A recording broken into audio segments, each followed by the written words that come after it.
අයිබෝවන් කොහොමද ඉතින් ඕගොල්ලොන්ට මේ සතියේ වීඩියෝ එක අරගෙන තමයි මම ආවේ. මම දන්නවා මගේ වීඩියෝස් එනකන් දැන් කට්ටිය බලාගෙන ඉන්නවා කියලා. ඉතින් ගොඩාක් දෙනෙක් ඉල්ලීමක් කළා තිබිච්ච වීඩියෝ එකක්. නමුත් කරන්න ටිකක් පහු වුණා. ඉතින් අද ඉඳලා මම පටන් ගන්නවා ඕගොල්ලොන්ට පිළිවෙලට හෙයාර් ස්ටයිල් කියලා දෙන්න. ඉතින් ඒක ගොඩාක් දෙනෙක් කරපු ඉල්ලීමක්. ඉතින් මම මුලින්ම කියලා දෙන්නේ ඉතාමත්ම සරල හෙයාර් ස්ටයිල් එකක්. ඉතින් මේ හෙයාර් ස්ටයිල් එක තමයි මම ගුජරාටි ස්ටයිල් එක කරද්දි කරගත්තේ. ඉතින් ඒ හෙයාර් ස්ටයිල් එක ඔයගොල්ලෝ කියලා දෙන්න කියලා ඉල්ලීමක් කළා තිබ්බා.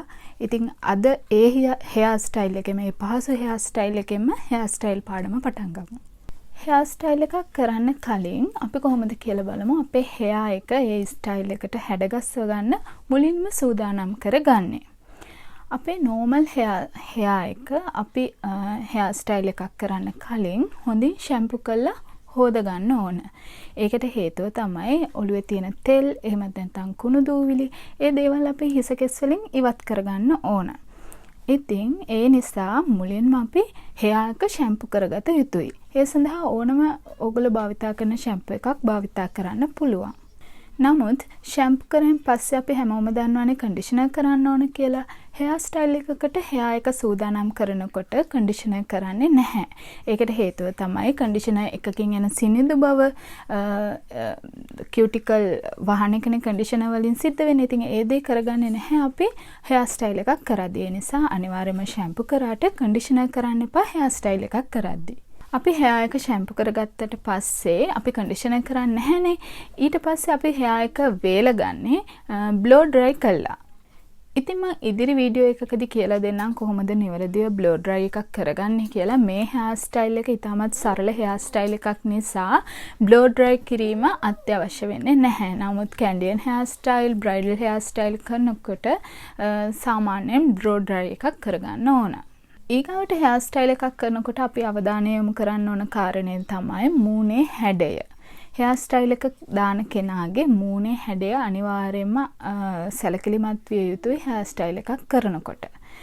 ඒකට හේතුව තමයි අපි එකිනෙකාගේ මූණවල් වල හැඩය වෙනස්. ඉතින් ඒ හැඩයට සරිලන හෙයාර් ස්ටයිල් තියෙනවා. ඉතින් ඒ හෙයාර් ස්ටයිල් කරද්දී මූණේ හැඩය ගැන අනිවාර්යයෙන්ම අවධානයක් යොමු කරන්න ඕන. මගේ වගේ රවුම් මූණක් ඔයාලට තියෙනවා නම් ඔයාලට පුළුවන් මෙන්න මේ උඩින් චුට්ටක් බම්ප් කරලා හෙයාර් ස්ටයිල් කරන්න. ටිකක් ලස්සනට උසට පේන්න.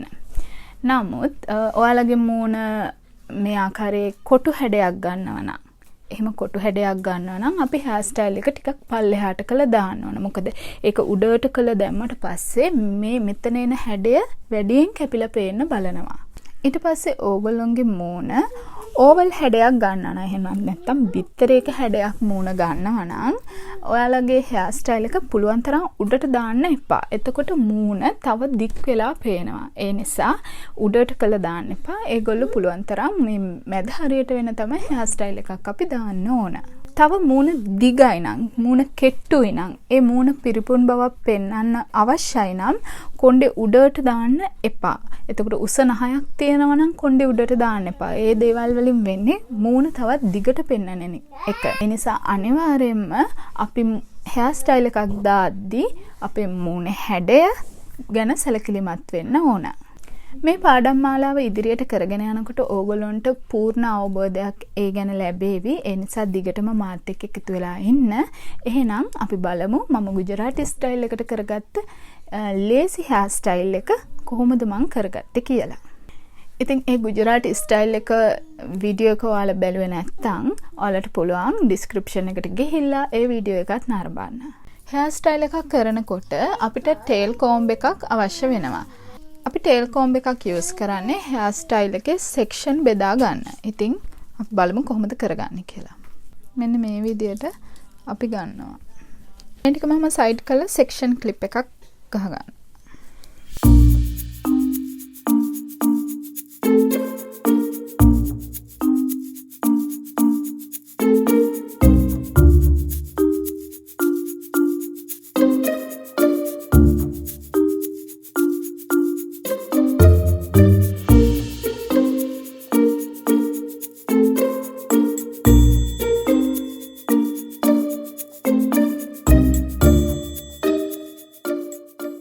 දැන් මේ ටික කොටසින් කොටස අරගෙන පොඩ බැක්කොම් කරගන්න.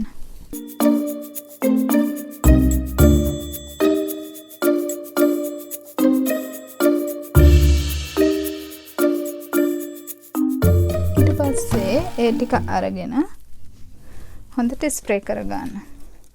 ඔයගොල්ලෝ හැම වෙලාවෙම ස්ප්‍රේ එකක් යොදා ගන්නකොට හොඳ බ්‍රෑන්ඩ් එකකින් යොදා ගන්න. මම අරගෙන තියෙන්නේ L'Oreal බ්‍රෑන්ඩ් එකෙන්.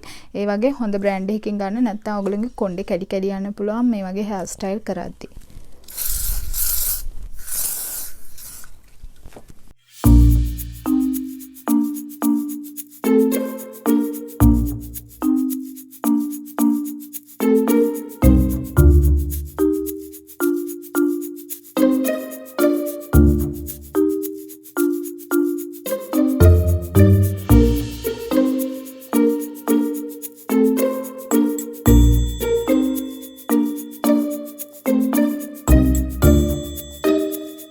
හොඳට කොණ්ඩේ අතින් මේ ආකාරයෙන් හදා ගන්න පනාවෙන් පීරන්නේ නැතුව ස්ප්‍රේ කළා.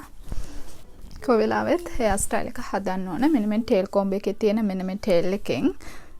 එතකොට ලස්සනට අපිට හදා ගන්න පුළුවන්. ඒ වගේම කැලි ඇවිල්ලා තියෙනවා නම් අතින් හදා ගන්න. ඊට පස්සේ කොණ්ඩේ පිටිපස්සේ කොටස හදා ගන්න හදන්නේ. මම චූටි සෙක්ෂන් අරගන්නවා කොණ්ඩෙන්. මම පොඩි සෙක්ෂන් එකක් ගන්නවා. අරගෙන ඉවර වෙලා ඒක හොඳින් ස්ප්‍රේ කරගන්නවා. කරලා මේ ආකාරයෙන් ඉතා සිනිඳුවෙන්ම අත ගන්න. අත ගෑම පස්සේ කැලිය හැම පැනලා තියෙනවා නම් ඒව එකතු වෙනවා. ඊට පස්සේ හොඳට බලා ගන්න. මේ ඇඟිලි දෙකෙන් අගිස්සටම ඇවිල්ලා මෙන්න මෙහෙම එකට එක කරකවාගෙන උඩට එන්න.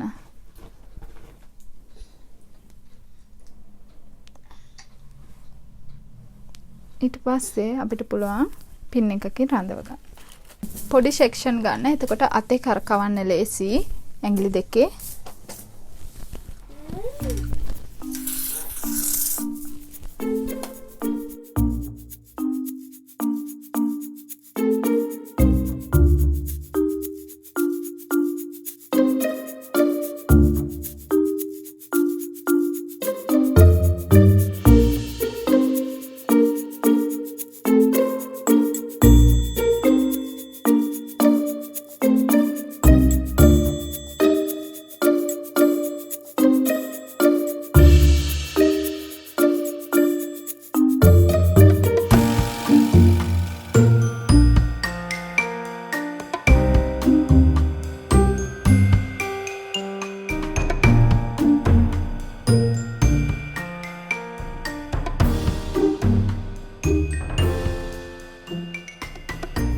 දැන් අපි hair style එක දාලා අවසානයේත් හොඳින් ස්ප්‍රේ කරන්න ඕන. ස්ප්‍රේ කරන්න කලින් ඕගොල්ලෝගේ අත මෙන්න මේ ආකාරයට තියන්න. එහෙම නැත්නම් අපේ ස්කින් එකට ඒක වදිනවා, ඇස් වලට යනවා, ඊට පස්සේ නහයට හුස්ම ගන්නකොට ඒත් එක්ක යනවා. ඒ නිසා ඒ ස්ප්‍රේ කරන වෙලාවට හුස්ම ගන්න එපා. ස්ප්‍රේ එක නැවතුවට පස්සේ හුස්ම ගන්න මේ මෙහෙම අත තියලා වහ ගන්න.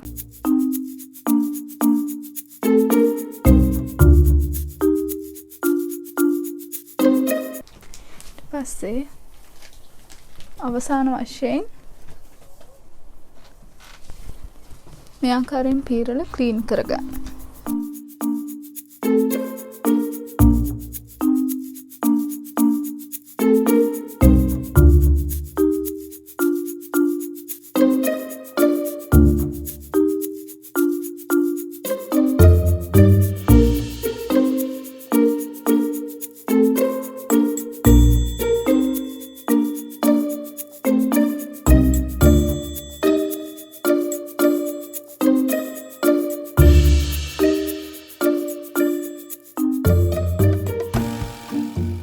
හෙයා ස්ටයිල් එකක් කිරීමේදී අපි අවධානය යොමු කරන්න ඕන මේකප් එකක් ඉවර වුණාට පස්සේ හෙයා ස්ටයිල් එකක් කරන්න. මොකද හෙයා ස්ටයිල් එකක් කිරීමෙන් පස්සේ මේකප් කරන්න එපා.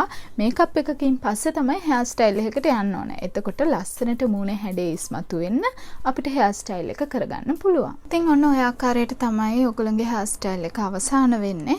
මේ හෙයා ස්ටයිල් එකට ඔයගොල්ලෝ ගොඩක් කැමති ඇති කියලා මම විශ්වාස කරනවා. ඒ වගේම මේ හෙයා ස්ටයිල් එක ඔයගොල්ලන්ට ෆ්‍රොක් එකකට එහෙම නැත්නම් සාරි එකකට මම ඇඳලා පෙන්නුවා වගේ ගුජරාටි එකකට වඩාත්ම සුදුසුයි. ඉතින් තව ඉදිරියේදී තවත් හෙයා ස්ටයිල් මම කියලා දෙන්නම්.